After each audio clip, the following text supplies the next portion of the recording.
Dear students, class 4th, lesson number 1, The Bell of Atri of New Mulberry English Course Book.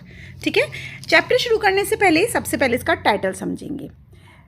ये एक bell है जो कि अत्री में है. और अत्री क्या है? Atri is located in Pennsylvania, USA. ठीक है, ये इंडिया की स्टोरी नहीं है, फॉरेन की स्टोरी है और ये ट्रू स्टोरी है. मैम ने भी अपने बचपन में पढ़ी थी. ठीक है, तो अत्री एक जगह है जहाँ पर एक घंटा लगा हुआ था, बेल लगी हुई थी. उस बेल को लोग बजाते थे जब उनको हेल्प की ज़रूरत होती थी. ठीक है, उसके नीचे ही छोटी सी एक्टिविटी दी है. इस फैमिली को फटाफट चिल्ड्रन को लिबर्टी बेल तक पहुँचाओ. ठीक है, स्टार्ट करते हैं अपनी स्टोरी बहुत ही शॉर्ट में और इजी लैंग्वेज में. कई समय पहले की बात है, इटली में एक राजा रहता था जिसका नाम था जॉन.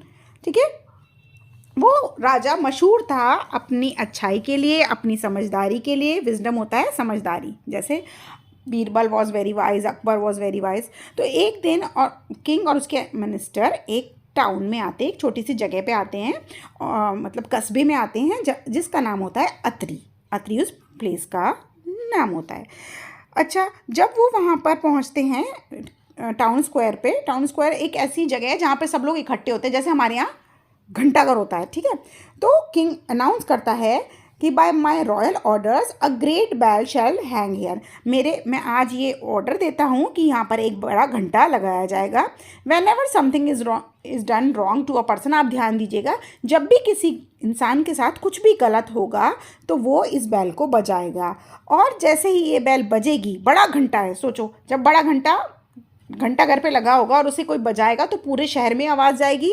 तो जैसे ही आवाज़ सारे में जाएगी, टाउन जजेस shall correct whatever wrong has been done. वहाँ पर लोग इकट्ठा होंगे और वहाँ पर फिर उसको न्याय मिलेगा कि जो भी गलत किसी के साथ हुआ है उसके साथ. ठीक है, तो ये अनाउंसमेंट था किंग जॉन का बेल ऑफ अत्री को लेकर. अत्री जगह में वो बेल लगी थी, इसलिए उसका नाम पड़ गया द बेल ऑफ अत्री. इसी ऑर्डर को मानते हुए टाउन स्क्वायर पर, यानी कि शहर के बीच के इलाके में, एक बिग बड़ी सी बेल लगा दी गई. और शुरुआत में तो क्या हुआ, people of Atri rang the bell. किसी ने किसी के साथ बुरा कर दिया, किसी ने किसी का कुछ चुरा लिया. एक फार्मर की शीप चुरा ली तो बेल बजा दी फार्मर ने. ठीक है, ग्रैंड मदर का किसी ने फ्रूट पाए खा लिया, चोको पाए खा लिया, तो उनकी परमिशन के बगैर तो ग्रैंड माँ ने बेल बजा दी. अच्छा, when a bully teased a child. एक बुली ने, यानी कि किसी ने बुली करा और उसने बच्चे को तंग करा तो बच्चे ने बेल बजा दी. तो टाउन जज जो है वो इकट्ठा होते थे और जिसने गलत किया है उसके बारे में न्याय देते थे. तो यहाँ ऐसे उन लोगों का चल रहा था. थोड़े दिनों बाद people thought of doing something wrong.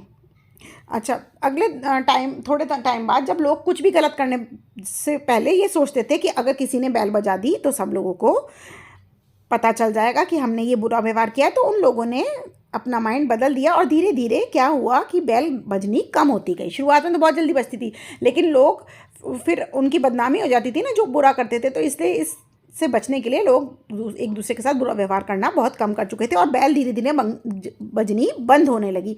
तो बेल जो है रस्ट हो गई, जंग लग गया बेल में, और उसकी रस्सी जो थी वो भी टूट फट गई. Town people almost forget. और धीरे धीरे लोग बेल के बारे में भूल ही गए.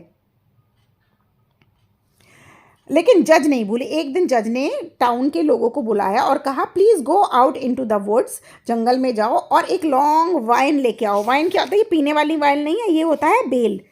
एक प्लांट की, ग्रेप्स की या मनी प्लांट की जैसे बेल होती है ना, जो ऊपर चढ़ती जाती है, क्लाइंबर्स जो होते हैं, वहाँ से एक बेल लेके आओ जंगल में जाकर, और इसके घंटे से रोप में अटका कर बांध दो. ठीक है, हरी हरी सी बेल लेके आओ और ऐसे बांध दो, so that it can be run once again, क्योंकि वो रस्सी जो थी टूट गई थी. At this time in Atri there lived a soldier. इतनी कहानी हो गई. अब कहानी दूसरी फेज़ में आती है. एक सोल्जर था, वो एक बहुत अच्छा सोल्जर था और वो बहुत मशहूर था अपनी बहादुरता के लिए, और बहुत एडवेंचरस काम उसने अपने करे थे लाइफ में. तो पीपल उसको yet as you know people just like bells grow rusty when they are not used। ऐसे आपको पता है जैसे कि कोई चीज़ यूज़ ना करो तो उसमें जंग लग जाती है, ऐसे ही वो सोल्जर अब बहुत लेज़ी हो चुका था क्योंकि अब वो जॉब पे नहीं जा रहा था और पूरे दिन वहाँ पर जस्ट इधर उधर बैठ के और अपने गोल्ड कॉइन्स को काउंट करके टाइम पास करता था, कुछ ज़्यादा करता नहीं था जॉब वॉब पे। उसका एक बहुत वफादार हॉर्स था सोल्जर का, और सोल्जर और उसके हॉर्स ने बहुत सारे एडवेंचर फेस करे थे, बहुत लाइफ में स्ट्रगल करी थी। लेकिन जो ये सोल्जर था बहुत लेज़ी होता जा रहा था और अपने हॉर्स की भी अब केयर नहीं करता था। और जो हॉर्स था वो बहुत उदास, गरीब और बहुत पतला दुबला रहने लगा। और सोल्जर सोचता था मैं अब इस बूढ़े घोड़े को क्या खिलाऊं पिलाऊं, मैं तो अभी से खास कोई चलाता नहीं हूँ, तो इसको खिलाने का भी क्या फ़ायदा, पूरे दिन इसको खाना देकर क्या फ़ायदा।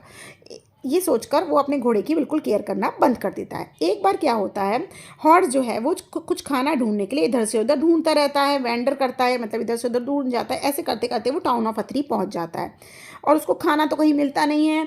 डॉग्स उस पर भौंकने लगते हैं, सब उसको तंग करने लगते हैं। पीपल अपने अपने घरों में बंद होते हैं क्योंकि बहुत गर्मी है बाहर, तो सब दरवाजे भी बंद है, उसे खाना कौन देगा। तो हॉर्स बहुत भूखा था और उसे वो ग्रीन वाइन दिख जाती है जो कि बेल से बंधी हुई है, याद है ना आपको, हरी हरी वाइन। तो वो फटाफट भाग के बैल की तरफ जाता है, उसे पता नहीं था कि बैल बजेगी या नहीं, वो तो अपनी वाइन खाना शुरू कर देता है। और जैसे ही वो वाइन खाना शुरू करता है बैल बजने लगती है और वो वाइन चबाता जाता है और बैल तेज़ होती जाती है, तेज़ होती जाती है। And correcting of wrongs but they do not know it's a juicy vine can fill an empty stomach. But वो उन लोगों को लगा कि ये बैल इतनी तेज़ तेज़ क्यों बज रही है, जज को लगा सॉरी। और अब वो तो अपनी भूख मिटा रहा था लेकिन बैल बजने लगी। The hungry old horse grabbed the vine, grab माने उसने वाइन को पकड़ लिया, and was tied to the bell, जो बैल से बंधी हुई थी और उसकी रैग रोप से बंधी हुई थी टाइटली। तो वो उसको पुल करने लगा, खींचने लगा, खींचते खींचते जो है वो बैल तेज़ तेज़ से बजने लगी, इतनी तेज़ बजने लगी कि वहाँ पर लोग इकट्ठा हो गए।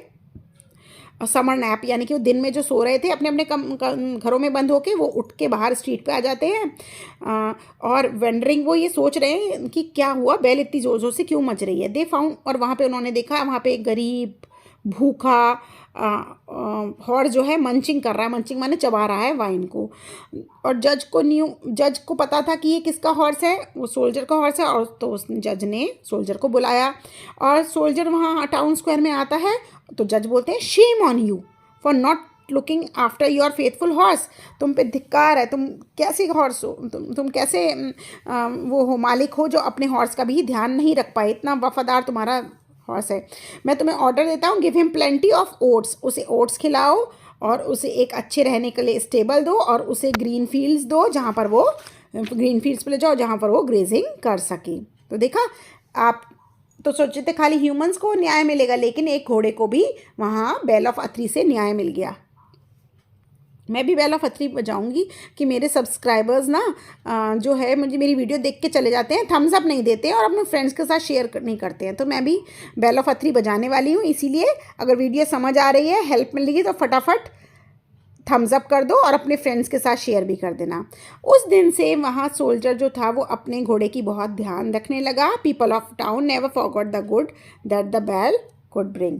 और जो लोग थे वो सब वो कभी नहीं भूल पाए कि जो अच्छाई बैल ने लोगों के साथ की, जो न्याय बैल ने लोगों को दिलवाया। तो मैं भी बेल ऑफ अथरी बजाने जा रही हूँ। उससे पहले ज़रा मेरी वीडियो को लाइक कर दो और अपने फ्रेंड्स के साथ शेयर कर दो, क्लासमेट्स के साथ, उनको भी हेल्प मिल जाएगी। वीडियो अच्छी लगी है तो थम्स अप दिए बगैर नहीं जाएंगे। Bye bye. नेक्स्ट वीडियो में बुक एक्सरसाइजेस डिस्कस होगी, so do watch that. Bye.